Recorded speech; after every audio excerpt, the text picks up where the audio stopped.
প্রান্তজনের কণ্ঠস্বর। নমস্কার, আমদরিয়া নিউজের সকলকে জানাই স্বাগত। আমি বর্ণা। এক মিনিটে দিনের বাছাই খবর। আজ শুক্রবার পবিত্র রমজান মাসের জুম্মাবারের নামাজের জন্য শিলিগুড়ির হাসমি চকে জামা মসজিদের সামনে উপচে পড়ে রোজাদারদের ভিড়। ছিল কড়া পুলিশ পাহারা।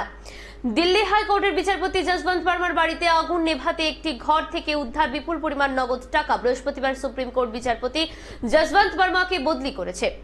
শুক্রবার জল সংকট সমাধানের লক্ষ্যে অমৃত 2.0 প্রকল্পের অধীনে শিলিগুড়ির ফুলবাড়িতে জল শোধনাগারের দ্বিতীয় পর্যায়ের ভিত্তি স্থাপন করলেন মেয়র গৌতম দেব। আজ শুক্রবার রাজগঞ্জে নদীর ওপর একটি নতুন সেতু নির্মাণের ভিত স্থাপন করলেন বিধায়ক খগেশ্বর রায়। ভারত বাংলাদেশ সীমান্তের কাছে সুখানি এবং চৌলহাটি গ্রাম পঞ্চায়েতকে যুক্ত করবে সেতুটি।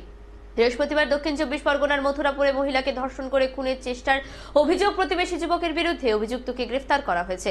শিলিগুড়িতে শুরু হলো ইন্টারন্যাশনাল স্পোর্টস ফিল্ম ফেস্টিভ্যাল।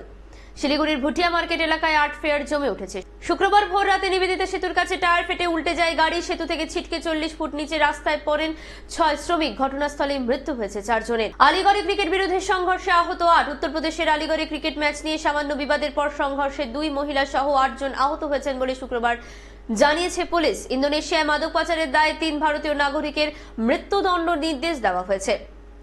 এখন এই পর্যন্তই। পরবর্তীতে আবারও ফিরে আসবো 1 মিনিটের খবরের সাথে। ধন্যবাদ।